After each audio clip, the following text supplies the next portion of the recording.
नमस्कार, म गायत्री कुँवर। राष्ट्रियताको पहरेदारी, जनाधिकारको पक्षमा खबरदारी। न्युज नेपाल टेलिभिजनको प्रस्तुति गण्डकी एक्सप्रेसमा यहाँलाई स्वागत छ।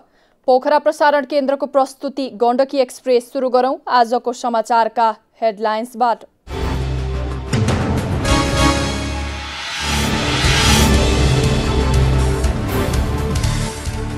गण्डकी प्रदेशका मुख्यमन्त्री पाण्डेद्वारा मन्त्रालय बाँडफाँडका लागि दलहरूबीच छलफल। सत्ता गठबन्धनमा भागबण्डा नमिल्दा मन्त्रीमण्डल गठनमा ढिलाइ। पोखरामा आयोजित ताल सम्मेलन 5 बुँदे घोषणा जारी गर्दै सम्पन्न। तालको परिस्थितिकीय अवस्थामा ह्रास आएको विज्ञहरूको भनाइ। लमजुङको दोडेनीमा निर्मित सुपर दोर्दी ख आयोजनाको बिजुली राष्ट्रिय प्रसारण लाइनमा वार्षिक 31 करोड 50 लाख युनिट विद्युत उत्पादन हुने। अर्थतन्त्रमा सुधार आउँदै गरेको अपेक्षा। नेपाल उद्योग वाणिज्य महासंघका अध्यक्ष ढकालको भनाई। अब अर्थतन्त्र खराब हुने अवस्था नरहेको जिकिर। र 7औं पोखरा स्पोर्ट्स अवार्ड 2079 पोखरामा सम्पन्न। पुरुषतर्फ क्रिकेटका किरण केसी र महिलातर्फ फुटबलका सावित्रा भण्डारी सम्मानित।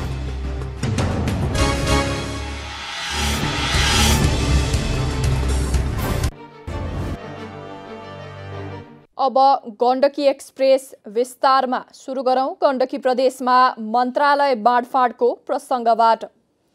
गण्डकी प्रदेशमा सरकार गठन भएको छोटो समयमै विश्वासको मत लिनुभएका मुख्यमन्त्री पाण्डेले अहिलेसम्म मन्त्रालय हाँक्ने सारथी जुटाउन सक्नु भएको छैन।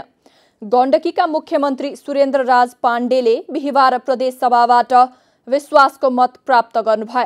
उहाँलाई कङ्ग्रेसका 27, माओवादीका 7 र एकीकृत समाजवादीबाट 1 गरी 35 सांसदको विश्वासको मत दिएका थिए।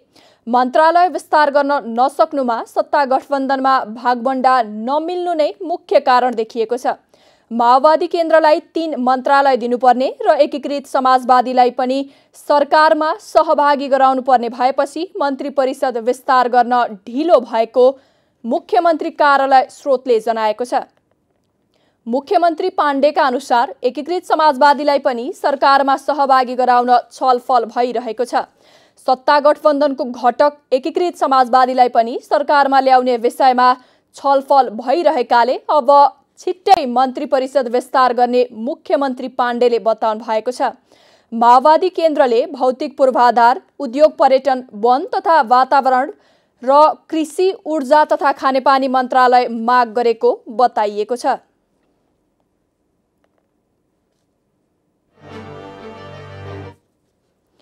विद्युतीय पार्श्वचित्रका लागि घरधुरी तथ्याङ्क सङ्कलन गर्ने तयारी भइरहेको पोखरा महानगरपालिकाले वडा नम्बर 1 देखि 25 सम्मका जनप्रतिनिधि सहित स्थानीय टोल विकास संस्था, आमा समूहका प्रतिनिधि र सर्वेक्षकहरूसँग छलफल तथा अन्तर्क्रिया गरेको छ। पोखरा सभागृहमा सम्पन्न कार्यक्रममा महानगरपालिकाका प्रमुख धनराज आचार्यले ऐनमा गरिएको व्यवस्था अनुसार नगर विकासको निमित्त नगर क्षेत्रभित्रको तथ्याङ्क सङ्कलन गरी समग्र महानगरपालिकाको अवस्था तथा वस्तुस्थिति झल्कने गरी नगर पार्श्वचित्र तयार पार्न लागेको बताउनुभयो। भरपर्दो र सही तथ्याङ्कीय आधार नै वैज्ञानिक योजना पद्धतिको जग हुने भएकाले वस्तुपरक र वैज्ञानिक तथ्याङ्क अभिलेखीकरणका लागि विद्युतीय पार्श्वचित्र तयार गर्न लागिएको उहाँले बताउनुभयो। तथ्याङ्क सङ्कलनका क्रममा व्यक्तिको पारिवारिक अवस्था, आर्थिक अवस्था, व्यावसायिक विवरण, घर बहाल, कृषि तथा पशुपालन, रोजगारीको अवस्था, शिक्षा स्वास्थ्यमा पहुँच, वैदेशिक रोजगारी, पञ्जीकरण, अध्यावधिक लगायतका विवरणहरू सङ्कलन गरिनेछन्।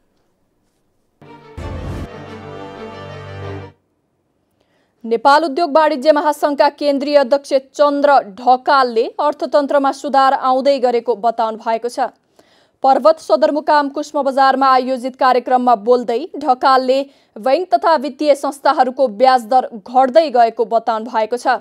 उहाँले देशको अर्थतन्त्र इतिहासकै उच्च बिन्दुमा पुगेर खराब भइसकेको भन्दै अब यो भन्दा खराब हुने अवस्था नभएको जिकिर गर्नुभयो।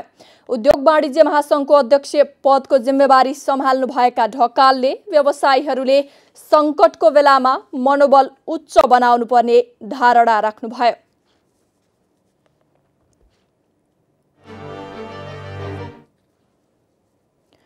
पोखराबाट हिमाल हेर्ने दर्पण फेवा ताल। हिमालमै जान नसक्नेलाई तालको हिमाली बिम्बमा रमाउने प्राकृतिक फैलाव फेवा ताल। यो पोखराको मुटु। फेवा ताल रारा ताल पछिको सबैभन्दा ठुलो ताल। पोखरा आउने पर्यटकको पहिलो गन्तव्य। चैत, वैशाख र जेठ महिनामा चल्ने हावाहुरीले कति बेला तालको सौन्दर्य खतरामा परिणत हुन्छ थाहा हुँदैन। पश्चिमतिरबाट आउने सराङकोटे छाल कति बेला आउँछ पत्तै हुँदैन। छालले दूरदराजबाट आएका यात्रीका सपना कति बेला बगाउँछ त्यो पनि थाहा हुँदैन। फेवाताल घुम्न पहिलो पटक दोलखाबाट आउनुभएका हिमाल भण्डारी डुङ्गा चढ्ने यात्री आफै पनि तालको सुन्दरतामा रमाउँदा खतराको मुखमा पनि पर्न सक्छन्। त्यो आफू कसरी सेफ हुने त्यो चाहिँ आफ्नो अब हुन्छ नि विभिन्न अब डुङ्गा चढ्दाखेरि कभरहरू लगाएर त्यो सेफ्टीको लागि त्यो लगाएर होसियार पुरामा चढ्नुपर्छ भन्ने। डुङ्गा चढ्नुभन्दा अगाडि नै एकजना चाहिँ स्वयंसेवक खट्ने र अनि उनीहरूलाई अब कसले त प्रायःलाई त सबैले थाहा हुँदैन नि त सेफ्टी लाउनुपर्छ भन्ने। अब त्यो एउटा एक दुईजना चाहिँ स्वयंसेवक जति खटेर चाहिँ यसरी गर्ने उसरी त्यो सेफ्टी लाउने तपाईँहरू तलमाथि हुन सक्नुहुन्छ भने त्यो जानकारी चाहिँ गराउनुपर्ने हुन्छ। फेवातालमा हाल 767 डुङ्गा र डुङ्गा व्यवसायी छन्। सिन्धुली स्थायी घर भएका पोखरा 22 वर्षदेखि डुङ्गा चलाउँदै आउनुभएका धनबहादुर बिक ताल सुधार भए पनि डुङ्गा चालकलाई भने केही सुविधा नभएको बताउनुहुन्छ। बिक जस्ता कैयौं चालक छन् जसले तालपारी नाउ खियाउँदै गर्दा आफ्नो जीवन तालपारी पुर्याउन सकेनन्। तपाईँको पहिला भन्दा अब चालकलाई चाहिँ करिब त्यस्तै छ होइन। जस ठाउँलाई चाहिँ यसो अलिकति सुधार राम्रो भयो अहिले। साथीभाइहरू कहिले कहिले परेको छ हावाहुरीमा त। सुरक्षाका लागि यात्री मात्र नभई प्रत्येक चालकलाई लाइफ ज्याकेट अनिवार्य गराइएको छ। प्रत्येक वर्ष डुङ्गा नियमित मर्मत गर्ने गरेको फेवा डुङ्गा व्यवसायी सङ्गठनको भनाइ छ। त्यो चाहिँ हामीसँग अहिले चाहिँ रेस्क्यु हामीसँग 3टा डुङ्गाहरू छन् मोटर बोटहरू होइन। हामीले चाहिँ उद्धारको लागि चाहिँ हाम्रो भाइहरू पनि हुनुहुन्छ। उद्धारको लागि चाहिँ उहाँहरू छिटै चाहिँ जानुहुन्छ र उहाँले बिचबाट चाहिँ उहाँले सेभ गरेर सेफ्टी तरिकाले चाहिँ ल्याउनु पनि भएको छ। पोखराको फेवातालमा डुङ्गा सैर गर्दा हामी सबै सजग र सचेत हुन आवश्यक छ। फेवाताल हाम्रो गौरव हो। फेवामा रमाउँदा जति आनन्द हुन्छ त्यसमा सुरक्षालाई ध्यान दिन सकिएन भने त्यो दुःखमा परिणत हुन सक्छ। तालको जल जति प्यारो र राम्रो लाग्छ त्यही नै ज्यान लिने पनि बन्न सक्छ। तालमा रमाउँदा सजग र जिम्मेवार हुन आवश्यक छ। डुङ्गा सैर गर्दै गर्दा बीचमा हावाहुरी लाग्ने यात्री र चालक दुवै खतरामा पर्ने अवस्था सृजना हुन्छ। यस्तो अवस्थालाई सुरक्षित र व्यवस्थित बनाउन सम्बन्धित निकायहरू सचेत हुनुपर्छ, सतर्क हुनुपर्छ। डुङ्गा सैर गर्ने चालकको ज्यान पनि खतरामा हुन्छ। उहाँहरू सबैको ज्यानको रक्षा गर्नु तपाईँ हामी सबैको दायित्व हो। Gayatri Kunwar, news Nepal television, Pokhara.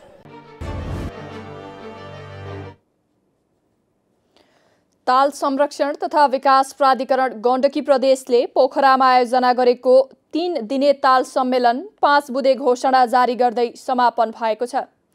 3 दिनसम्म जारी सम्मेलनले पोखरा उपत्यकाका 9 तालको दिगो विकास सम्बन्धी जानकारी र दृष्टिको साझा बनाउँदै अनुसन्धानकर्ता, सरकारी नीति निर्माता, ताल व्यवस्थापन समितिका सदस्य र समुदायका सदस्यलाई एकै ठाउँमा ल्याएर कार्य गर्ने उद्देश्य अनुरूप विभिन्न विषय विज्ञको प्रस्तुतिबाट प्रतिबद्धता सहितको घोषणापत्र जारी गरेको प्राधिकरणका प्रमुख कार्यकारी अधिकृत एवं कार्यक्रमका संयोजक डाक्टर कल्पना देवी देवकोटाले जानकारी दिनुभएको छ।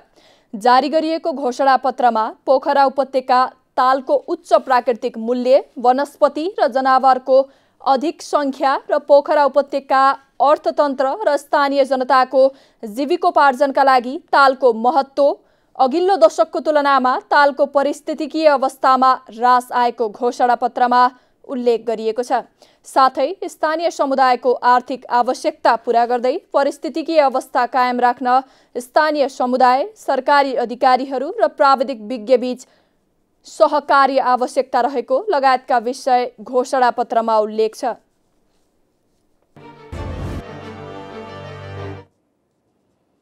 लमजुङको दोर्दी गाउँपालिका 6 दोडेनीमा निर्माण भएको 54 मेगावाट क्षमताको सुपर दोर्दी ख आयोजनाको बिजुली राष्ट्रिय प्रसारण लाइनमा जोडिएको छ।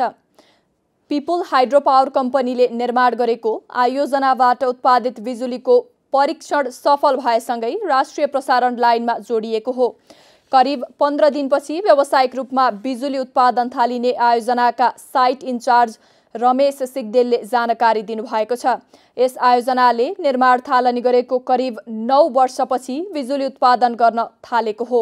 आयोजनाका अनुसार यसअघि भारतले गरेको नाकाबन्दी, दोर्दी खोलामा आएको बाढी पहिरो, कोरोना संक्रमण, लकडाउन लगायतका कारणले निर्माण अवधि लम्बिएको थियो। आयोजनाको 5.1 किलोमिटरको मुख्य सुरुङ छ। त्यस्तै सबै गरेर 10.350 किलोमिटर सुरुङ मार्ग रहेको छ। कुल 8 अर्ब 80 करोडको लगानीमा उक्त आयोजनाको निर्माण कार्य अघि बढाइएकोमा निर्माण अवधि लम्बिँदा करिब 10 अर्ब 39 करोडदेखि 50 करोडसम्म लागत पुगेको छ। आयोजनाबाट वार्षिक 31 करोड 50 लाख युनिट विद्युत उत्पादन हुने आयोजनाले जनाएको छ।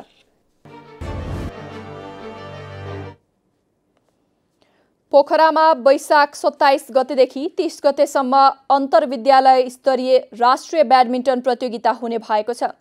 मोहन भूगोल ब्याडमिन्टन फाउन्डेसनले आयोजना गर्ने प्रतियोगितामा देशैभरिका विद्यार्थी सहभागी हुनेछन्। पोखरामा आयोजना हुने विभिन्न खेल गतिविधिले पनि यहाँको पर्यटन विकासमा सहयोग गरेको पाइन्छ। प्राकृतिक दृष्टिले पर्यटनको राजधानी मानिने पोखरामा खेल पनि पर्यटक बढाउने एक प्रमुख माध्यम बनेको छ। पोखराको पर्यटन विकासमा खेल पर्यटन पनि एक नयाँ आयाम बन्ने देखिएको छ। खेल आयोजकलाई हामी यसै विषयमा केन्द्रित भई संवाद गरेका छौँ। हेरौँ उहाँको भनाई आजको पक्ष प्रतिपक्षमा।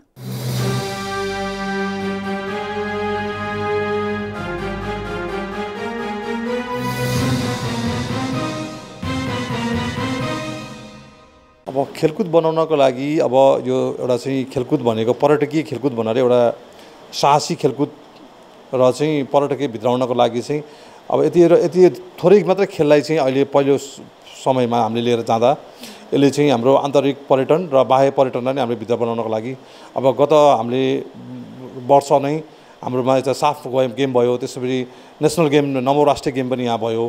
त्यसपछि अब अहिले हाम्रो अन्तर्राष्ट्रिय एउटा नेसनल लेभलको हामीले साइकल पनि कम्पिटिसन गऱ्यौँ। अब हामीले अब क्रिकेट अब जस्तो मुay थाई अब यस्ता यो खेलाइले चाहिँ अगाडि बढाउँदाखेरि चाहिँ हाम्रो चाहिँ पर्यटकीय आन्तरिक पर्यटन, बाह्य पर्यटन र यसलाई चाहिँ खेलकुद सिटी बनाउनको लागि चाहिँ धेरै सपोर्ट हुन्छ। अब हाम्रो यो खेल आयोजनाको मुख्य उद्देश्य भनेकै अब एउटा ग्राउन्ड रुटको बच्चालाई एउटा नेसनल स्तरीयसम्म अब खेलकुदको कुरा गर्नुपर्दा अब देशको स्थिति हेरेर पनि अब खेलकुदमा धेरै कुराहरू कमजोरी नै छ। अब हामीले कमजोरीलाई नसोचेर कसरी हुन्छ राम्रो कामलाई अगाडि बढाएर हाम्रो युवाहरू सबै गरेर हाम्रो राष्ट्रिय स्तरको एउटा प्रतिभावान खेलाडी नेपाल अधिराज्यभरिबाट उद्देश्य नै त्यही हो। हजुर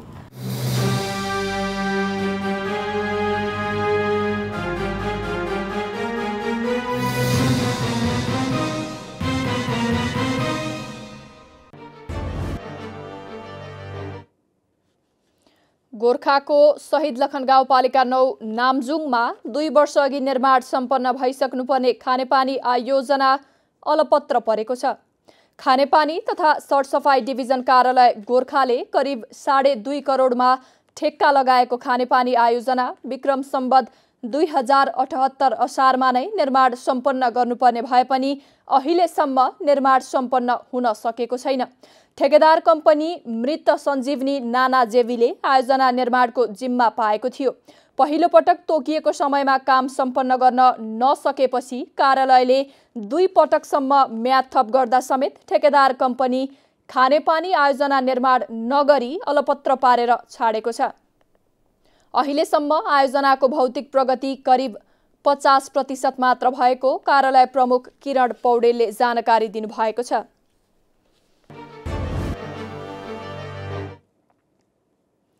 तनहुको आबुखैरेनी गाउँपालिका 5 स्थित भोटेश्वरामा गुरुङ समुदायको घाटु नाच संरक्षणको अभियान थालिएको छ। गुरुङ समुदायको प्रसिद्ध घाटु नाच पछिल्लो समय लोपोन्मुख बन्दै गएपछि संरक्षण र सम्वर्धनका लागि अभियान थालिएको हो। यही वैशाख 22 गते चण्डी पूर्णिमाको दिनदेखि सुरु गरिएको घाटु नाच वैशाख 25 गतेसम्म सञ्चालन हुने कार्यक्रमका अभियन्ता रञ्जित गुरुङले जानकारी दिनुभएको छ। गुरुङ संस्कृति अनुसार माघ महिनामा वसन्त पञ्चमीबाट सुरु भएको घाटु नाच वैशाख पूर्णिमा पछिको पञ्चमीमा समापन गर्ने चलन छ। पछिल्लो समय घाटु नाच नयाँ पुस्तामा हस्तान्तरण हुन नसक्दा हराउँदै गएको अभियन्ता गुरुङले बताउनुभयो।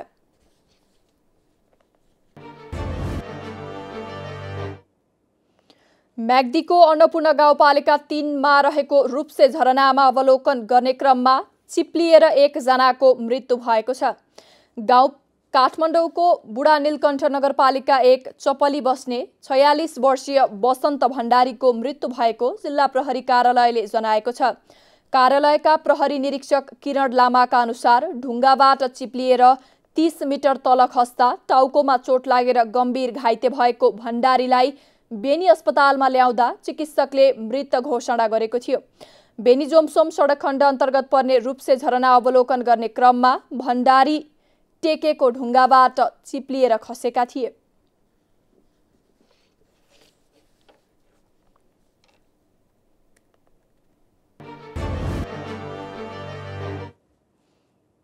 बागलुङको तमानखोला गाउँपालिका 3 मा पर्ने तमान गाउँ निकै रमणीय छ। परम्परागत रूपमा बनेका घर, यहाँ बस्ने मगर समुदायको बोली चाली र सरल व्यवहारले आगन्तुकलाई स्वागत गरिरहेको छ। करिब 1.5 दशक अगाडि मोटर बाटोले जोडिएको तमान गाउँमा अहिले छुट्टै रौनक पाइन्छ। विक्रम सम्वत 2067 मा सडकले जोडिए पनि उति बेला अहिलेको जस्तो चहल पहल हुँदैनथ्यो। म्याग्दीको ओखरबोटदेखि लाम्मेला हुँदै तमान जोडिएको सडकले अहिले गाउँको मुहार नै फेरिदिएको छ। गाउँले जनजीवन आफ्नै रहनसहन र परम्पराले भरिएको भए पनि तमान गाउँको आकर्षण भनेको ढुङ्गे घर नै हो। गाउँमा प्रशस्तै ढुङ्गा पाइने हुँदा स्थानीयले सदुपयोग गरी घरलाई चिटिक्क बनाउँदै आएका छन्। जिल्लाको धेरै ठाउँमा यस्ता मौलिक घर हराउँदै गइरहेको सन्दर्भमा यहाँ भने जहाँ तहीँ देख्न सकिन्छ। घरका झ्याल र ढोकामा कलात्मक शैलीमा कुदिएका फूल बुट्टा तथा आकृतिले झनै मोहित बनाउँछ। गाउँका टोल टोल र बस्ती बस्तीमा एकै प्रकारका घरले आगन्तुकलाई घण्टौं भुलाउन सक्छन्। तर पछिल्लो समय आगन्तुक प्रविधिको विकासले गर्दा यस्ता मौलिक घर सङ्कटमा पर्ने खतरा बढेको छ। गाउँमा सडकको सहज पहुँच पुगेपछि कङ्क्रिटका घर तथा भवन ठडिन थालेका छन्। यस्ता घर भवनलाई रोकी तमानलाई मौलिक गाउँका रूपमा विकास गर्न तमानखोला गाउँपालिकाले योजना बनाएको छ। गाउँपालिकाले गाउँका सबै घरलाई एउटै रङ, एउटै शैली र एउटै आकार प्रकारको बनाउने योजना अघि सारेको छ। तमान गाउँमा अब कसैले पनि कङ्क्रिटका भवन बनाउन नपाउने गाउँपालिकाका अध्यक्ष जोकलाल बुढा मगरले बताउनु भएको छ। प्रविधिको बढ्दो विकास र प्रयोगले ग्रामीण जीवनशैली, यहाँको संस्कार संस्कृति, सौन्दर्य र गाउँको वास्तविक महत्त्व हराउँदै गएपछि गाउँपालिकाले तमान गाउँलाई पुरानै स्वरूपमा संरक्षण गर्न थालेको उहाँको भनाइ छ। अहिले स्थानीय स्तरमा भएका स्रोत साधनलाई बिर्सिएर आयातित वस्तुको प्रयोग बढी हुन थालेको हुँदा यसलाई रोक्ने प्रयास गरेको अध्यक्ष बुढा मगरले बताउनु भएको छ। डिभिजन वन कार्यालय तनहुले चितुवा आतंक बढ्न थालेपछि चितुवा नियन्त्रणको लागि बनाएको पासो प्रभावकारी बन्दै गएको छ। फलाम र परम्परागत रूपमा काठको खोर पासोको रूपमा राख्ने गरिएको हो। चितुवा आक्रमणबाट प्रभावित 18 स्थानमा पासो राखिएको डिभिजन वन कार्यालय तनहुका प्रमुख कोमल राज काफ्लेले जानकारी दिनुभयो। चितुवाले जनमानसमा त्रास बढाएकाले नियन्त्रण गरी सुरक्षित किसिमले वन्यजन्तु संरक्षण क्षेत्रमा पठाउन पासो थाप्ने काम गरिएको उहाँले बताउनुभयो। एकपटक आक्रमण भएको ठाउँमा चितुवाले पुनः पटक पटक आक्रमण गर्ने सम्भावना बढी हुने भएकाले यसलाई नियन्त्रणमा लिन सोही ठाउँ आसपासमा पासो राख्ने गरिएको उहाँले बताउनुभयो। चितुवाको आक्रमणमा परि 6 वर्षमा तनहुँमा 14 बालबालिकाको मृत्यु र 17 चितुवाको आक्रमणबाट घाइते भएका छन्।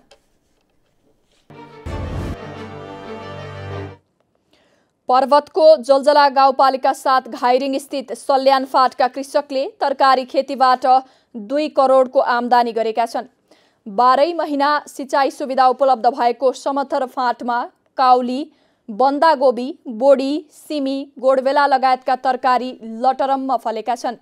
तरकारी पकेट क्षेत्रका रूपमा परिचित गाउँका अधिकांश कृषकले व्यावसायिक तरकारी खेती गर्दै आएका छन्।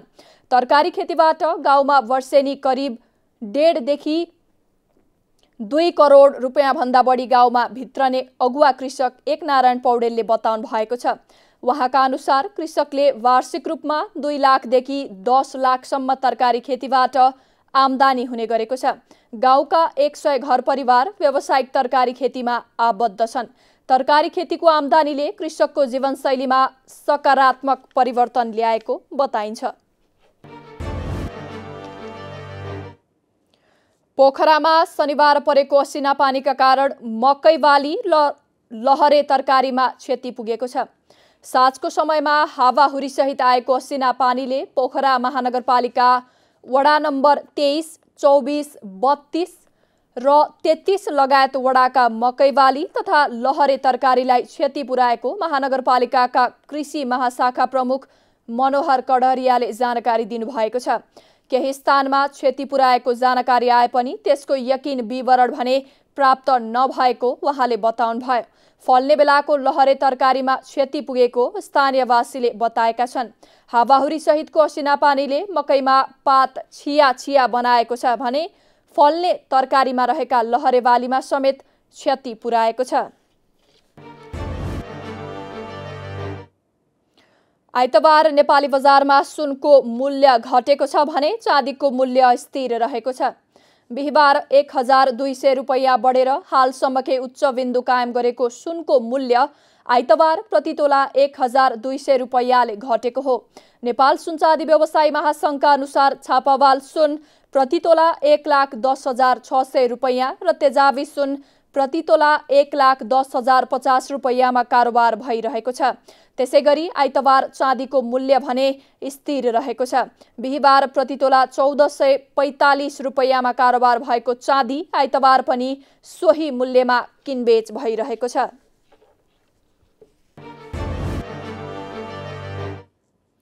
सातौं पोखरा स्पोर्ट्स अवार्ड 2079 मा पुरुषतर्फ क्रिकेटका करण केसी र महिलातर्फ फुटबलका सावित्रा भण्डारी वर्ष खेलाडी बन्नु भएको छ।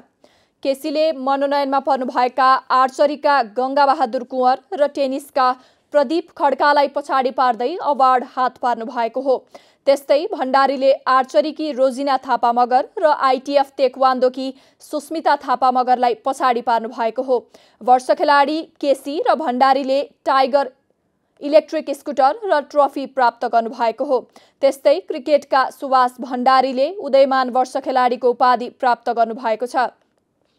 भण्डारीले भलिबलमा रवि केसी, फुटबलमा सुमित श्रेष्ठलाई पछाडि पार्दै उपाधि जित्नु भएको हो। त्यस्तै आर्चरीका किशोर कुमार गुरुङले वर्ष उत्कृष्ट प्रशिक्षकको अवार्ड जित्नु भएको छ। गुरुङले लन टेनिसका निरज थापा र आइटिएफ तेक्वान्दोका सुरज सुनारलाई पछाडि पार्नु भएको हो। त्यस्तै पत्रकार सागर मणि तिमिलसिनाले वर्ष उत्कृष्ट पत्रकार अवार्ड पाउँदा वर्ष उत्कृष्ट खेलकुद सङ्घ संस्था अवार्ड कास्की ह्यान्डबलले पाएको हो। त्यस्तै लाइफटाइम अचिभमेन्ट अवार्ड बक्सिङ प्रशिक्षक विद्याप्रसाद मर्सानीलाई प्रदान गरिएको छ।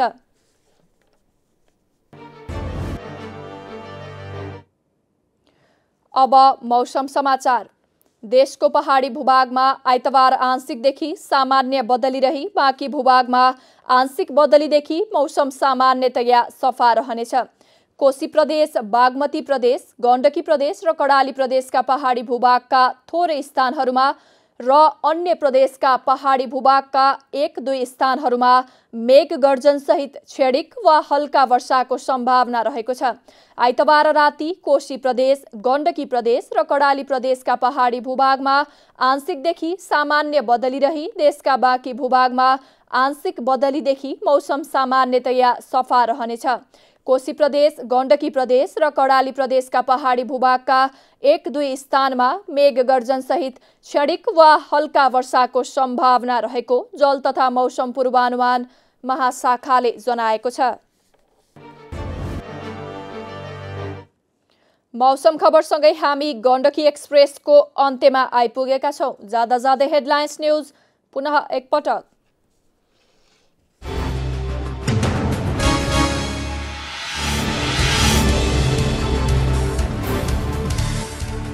गण्डकी प्रदेशका मुख्यमन्त्री पाण्डेद्वारा मन्त्रालय बाँडफाँडका लागि दलहरूबीच छलफल। सत्ता गठबन्धनमा भागबण्डा नमिल्दा मन्त्रीमण्डल गठनमा ढिलाइ।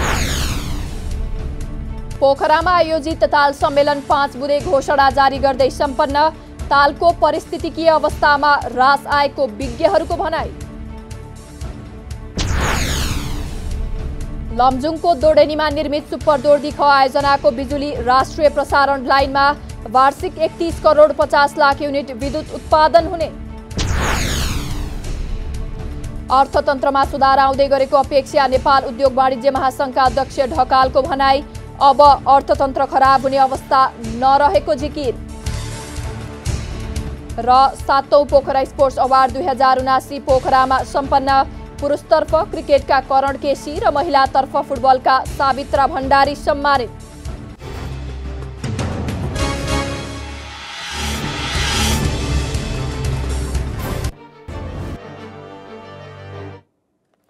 दर्शकवृन्द, न्युज नेपाल टेलिभिजनमा गण्डकी प्रदेशको प्रस्तुति गण्डकी एक्सप्रेस आजलाई यति नै।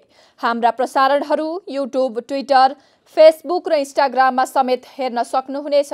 राष्ट्रियताको पहरेदारी, जनाधिकारको पक्षमा खबरदारी। हेर्दै रहनुहोला न्युज नेपाल टेलिभिजन। नमस्कार।